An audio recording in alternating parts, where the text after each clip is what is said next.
ସ୍ୱଚ୍ଛ ଶାସନ ସାଧାରଣ ଗୋଟିଏ ବଡ଼ ଅଭିଯୋଗ ହେଉଛି ଯେ ସେମାନଙ୍କର ସମସ୍ୟା ସମାଧାନ ଟ୍ରାନ୍ସପରେଣ୍ଟ ଭାବେ ହେଉନାହିଁ।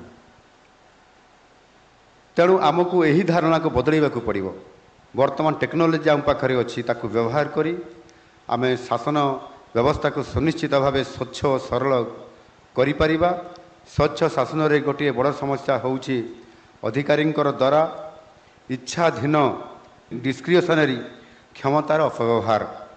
କ୍ଷମତାର ଯେଉଁ ଅପବ୍ୟବହାର ଅନେକ ସମୟରେ କରାଯାଇଥାଏ, ତାହା ହିଁ ହେଉଛି ବହୁତ ବଡ଼ ଗୋଟିଏ ଦୁର୍ଭାଗ୍ୟଜନକତା ଅନେକ ସମୟରେ ଦେଖାଦେଇଥାଏ।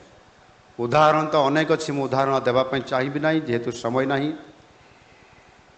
ଯଦି ଆମେ ଯେତେ ଦୂର ସମ୍ଭବ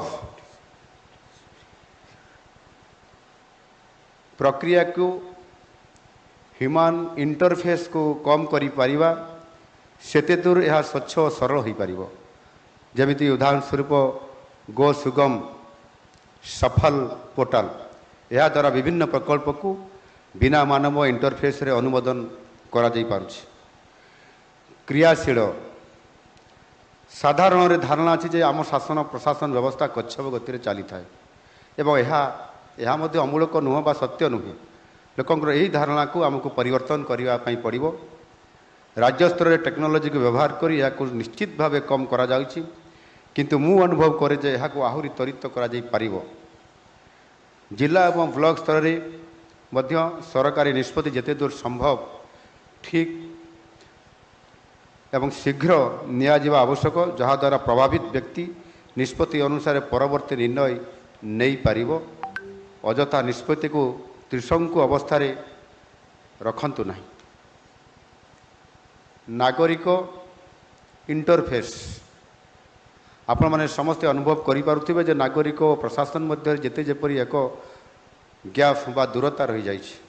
ଏହାର ମୁଖ୍ୟ କାରଣ ହେଉଛି ନାଗରିକ ଓ ସିଭିଲ୍ ସୋସାଇଟି ସହିତ ଆମେ ଯଥେଷ୍ଟ ଅଧିକ ସମୟ ଦେଇ ତାଙ୍କ ସହିତ କେବେ ବି ବାର୍ତ୍ତାଳାପ ଆମେ କରିନଥାଉ।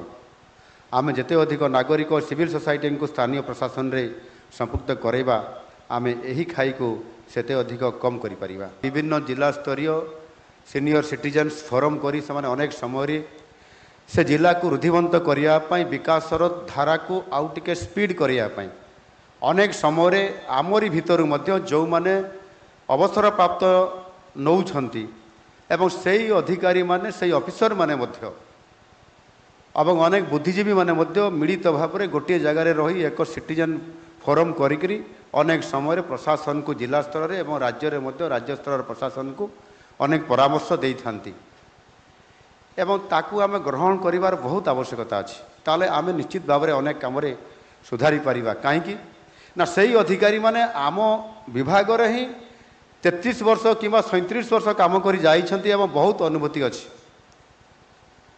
ମୁଁ ଯଦି ଉଦାହରଣ ଦେବି, ଆମ କେନ୍ଦୁଝର ଜିଲ୍ଲାରେ ଗୋଟିଏ କେଉଁଝର ସିଟିଜେନ୍ ଫୋରମ୍ ଅଛି, କେନ୍ଦୁଝର ନାଗରିକ ମଞ୍ଚ। ସେଥିରେ ଆଗରୁ ଜଣେ ଥିଲେ ଭାଗୀରଥୀ ମହାନ୍ତ ଆଡ଼ଭୋକେଟ୍, ସେ ନାହାନ୍ତି, ଏବେ ଦିବଙ୍ଗତ ହୋଇଗଲେଣି। ତାଙ୍କ ସମୟରେ ଆମେ ଥରେ ଦିଲ୍ଲୀ ଯାଇଥିଲୁ, ମୁଁ ବିଧାୟକ ଥିଲି, ଆମର ସାଂସଦ ଅନନ୍ତ ନାୟକ ଥିଲେ ଏବଂ ଆମେ ସିଟିଜେନ୍ ଫୋରମ୍ ଦିଲ୍ଲୀ ଯାଇଥିଲୁ।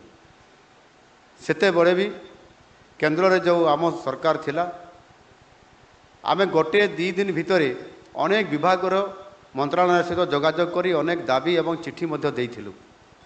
ଆପଣ ଆଶ୍ଚର୍ଯ୍ୟ ହେବେ, ସେହି ନାଗରିକ ମଞ୍ଚର ସଭାପତି ଏବଂ ତାଙ୍କର ସଦସ୍ୟ ବୃନ୍ଦ, ଆମେ 2 ବିଧାୟକ ସାଂସଦ ସହିତ ମିଶିକି ଯେତେବେଳେ ଯାଇଥିଲୁ, 2 ଦିନ ଭେଟିଲା ପରେ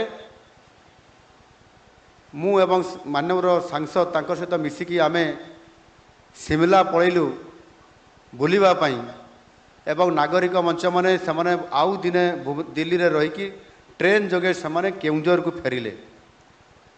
ସେ କେଉଁଝରରେ ପହଞ୍ଚିବା ଭିତରେ, ଆମେ ସିମଲାରୁ କେଉଁଝର ପହଞ୍ଚିବା ଭିତରେ ଆପଣଙ୍କର କେଉଁଝରରେ ସେଣ୍ଟ୍ରାଲ ସ୍କୁଲ ମାଗିଥିଲୁ।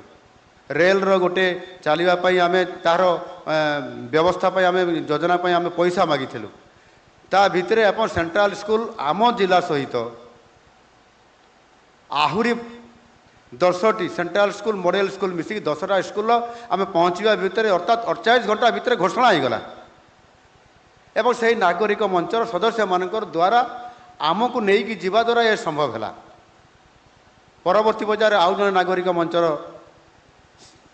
ସଭାପତି ହିସାବରେ ଆଉ ଜଣେ ଆସିଲେ। ଆମର ଏଠି ଜିଲ୍ଲାପାଳ ଏବଂ ଏସ୍ପି ମହାଶୟ ମଧ୍ୟ କେନ୍ଦୁଝରରେ ଉପସ୍ଥିତ ଅଛନ୍ତି। ତାଙ୍କ ପୂର୍ବ ସମୟରେ ଏସ୍ପି ଏବଂ କଲେକ୍ଟର ଯେଉଁମାନେ ଥିଲେ ପ୍ରିଡିସେସର୍ସ ମାନେ, ରିଟାୟାର୍ଡ ୱିଙ୍ଗ କମାଣ୍ଡର କିରଣ ଶଙ୍କର ସାହୁ, ସେ ବି ଦିବଙ୍ଗତ ହୋଇଯାଇଛନ୍ତି ଗତ 6 ମାସ ପୂର୍ବରୁ। ସେ ଜଣେ ଡାଇନାମିକ୍ ଏବଂ ବହୁତ ବୁଦ୍ଧିଜୀବୀ, ବହୁତ ଇଣ୍ଟେଲିଜେନ୍ସ ଥିଲେ। ଆଉ କେନ୍ଦୁଝର ଜିଲ୍ଲାକୁ ସମୃଦ୍ଧ କରିବା ପାଇଁ ତାଙ୍କର ବହୁତ ଚେଷ୍ଟା ଥିଲା। ସେ ବହୁ ସମୟରେ ତାକୁ କାର୍ଯ୍ୟକାରୀ କରାଇବା ପାଇଁ ଆମର ପୂର୍ବତନ ଏବେକାର ସାଂସଦ ଏବଂ ମୋତେ ନେଇ ସେ ଲୋକସଭା ଭବନକୁ ଆସିବା, ଦିଲ୍ଲୀରେ ମନ୍ତ୍ରଣାଳୟ ଯିବା, ବିଭିନ୍ନ ଡିପାର୍ଟମେଣ୍ଟର ଲୋକ ଅଧିକାରୀମାନଙ୍କ ସହିତ ଯୋଗାଯୋଗ କରିବା ବହୁତ ତାଙ୍କର ରୁଚି ମଧ୍ୟ ଥିଲା ଏବଂ କେନ୍ଦୁଝରକୁ ବହୁତ ତାଙ୍କର ଅବଦାନ ବି ଅଛି। କିନ୍ତୁ ଦୁର୍ଭାଗ୍ୟଜନକ କଥା, ଯେତେବେଳେ ସେ ଆମକୁ ପରାମର୍ଶ ଦେଉଛନ୍ତି, ପ୍ରପୋଜାଲ ଦେଉଛନ୍ତି, ସେତେବେଳେ ଆମ ପୂର୍ବ ଜିଲ୍ଲାପାଳ ତାଙ୍କୁ ସମ୍ମାନ ଦେବା ବଦଳରେ, ଆଦର କରିବା ବଦଳରେ ତାଙ୍କୁ ସେ ଯେଭଳି ଭାବରେ ଅସମ୍ମାନ କଲେ ଏବଂ ତାଙ୍କୁ ମଧ୍ୟ ଠିକ୍ ମୋତେ ଯେମିତି ଥାନା ଅଧିକାରୀ IIC ଗେଟ୍ ଆଉଟ୍ କହିଥିଲେ, ଆମ ଜିଲ୍ଲାପାଳ ମଧ୍ୟ ତାଙ୍କୁ ଗେଟ୍ ଆଉଟ୍ କରିକି ସେ ଜିଲ୍ଲାପାଳଙ୍କ କକ୍ଷରୁ ବାହାର କରିଦେଇଥିଲେ। କେତେ ଦୁର୍ଭାଗ୍ୟଜନକ କଥା ଇଏ। ଏବଂ ସେଇଥିପାଇଁ ଆମେ ଜନତାଙ୍କ ଠାରୁ ଦୂରେଇ ଯାଉଛନ୍ତି। ଏ କଥାର ମହତ୍ଵ କେତେ ଆଜି ଗୁରୁତ୍ୱ ବହନ କରେ। ସେ ଜଣେ ରିଟାୟାର୍ଡ ୱିଙ୍ଗ କମାଣ୍ଡର, ସେ ଜଣେ IIT ଷ୍ଟୁଡେଣ୍ଟ, ସେ ଛୋଟ ଇଞ୍ଜିନିୟର ଜଣେ ନଥିଲେ କିମ୍ବା ରିଟାୟାର୍ଡ ୱିଙ୍ଗ କମାଣ୍ଡର ହିସାବରେ ଭାରତବର୍ଷରେ ସୁନାମ ଥିଲା ତାଙ୍କର। ଏଭଳି ସିଟିଜେନ୍ ଫୋରମର ବା ଏଇ ଯେଉଁ ମୁଁ ସିଭିଲ ସୋସାଇଟି କଥା କହିଲି, ନାଗରିକ ମଞ୍ଚ କଥା ମୁଁ କହୁଛି, ଇଏ ଛୋଟ ସେମାନଙ୍କର ପରାମର୍ଶ ନୁହେଁ। ତାଙ୍କର ପରାମର୍ଶ କ୍ରମେ ଆଜି ଆମେ ମଧ୍ୟ, ଅର୍ଥାତ୍ ମୁଁ ମଧ୍ୟ ତାଙ୍କର ପରାମର୍ଶକୁ, ତାଙ୍କର ଜ୍ଞାନକୁ ଆହରଣ କରି ଏବଂ ଆଜି ମୁଖ୍ୟମନ୍ତ୍ରୀ ହେବା ପର୍ଯ୍ୟନ୍ତ ତାଙ୍କ ଭାଗିଦାରୀ ଅଛି, ଏ କଥାକୁ ମୁଁ ଆଜି ଅନେକ କ୍ଷେତ୍ରରେ ଗର୍ବର ସହିତ ମୁଁ କୁହେ। जदि आपंक आम भिडी भल लगा तेब आम चैनल को लाइक, शेयर और सब्सक्राइब करने को जमा भी भूलु नहीं।